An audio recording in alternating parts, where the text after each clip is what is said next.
I don't believe I've ever met a leader like Blue. Blue is the founding visionary of JOFA. I feel Blue had this tremendous integrity. She wouldn't lie. She understood that Hashem wants to hear the truth and wants, in fact, us to bring the Torah to the next level of women's dignity. I think my parents had a great deal to do with that. The love for orthodoxy, but also the desire to acknowledge that not everything about orthodoxy fit a standard of justice and equality for women. She has really allowed Orthodox Jewish women to face and name the challenges that they have while staying very firmly within the tradition. I've always admired Blue's bright, inquisitive mind and a very compassionate heart and a lack of ego.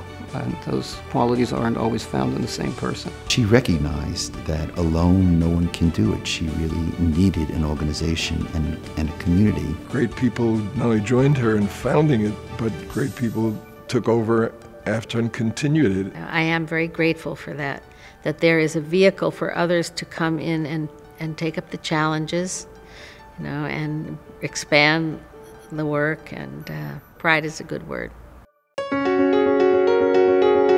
Zelda and I started working together about 15 years ago. She is probably one of the most strategic funders I know. She walks the walk in addition to talking the talk. She has shown the same type of commitment and compassion towards JOFA and other organizations and her funding that she has in her everyday life. I would see always the human potential in men and women, and I felt that the Jewish community was missing out on the human potential of women. The JOFA conference crystallized for me what was possible. People come and beseech her for certain things, and she'll say openly, "Are there Jewish women involved in this project?" Or she might say, "Are there women involved in this project?" And if the answer's no, she'll say quietly, "Come back and talk to me when there are." There's a power in the purse, and to make change, so to speak. Zelda sees changes she'd like to see in the world, and she funds them. If you go to the head of school and you say you're very unhappy because there are not enough women Talmud teachers or Chumash teachers, and you really would like to give them a bigger donation, but you need to see this change happen. If you have enough people saying that and enough people giving the money, change is going to happen. She's used her own resources for the good of the Jewish people. She's trying to make a difference and trying to make an influence on young women's lives. My sister Carol is quiet, very unassuming, but she has this incredible discipline.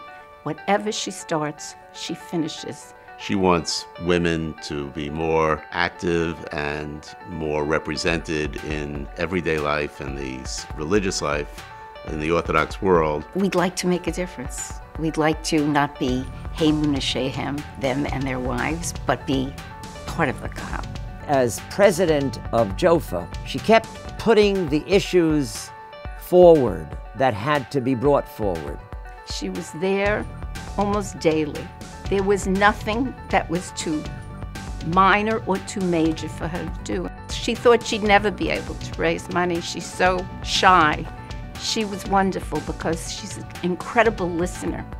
And she cares about people. She gives with her life, she gives with her ideas, she gives with her participation. My goals are for women to question, not to just lightly accept things. In other words, if a rabbi says, "Oh, you can't touch the Torah," you have to say, "Well, why?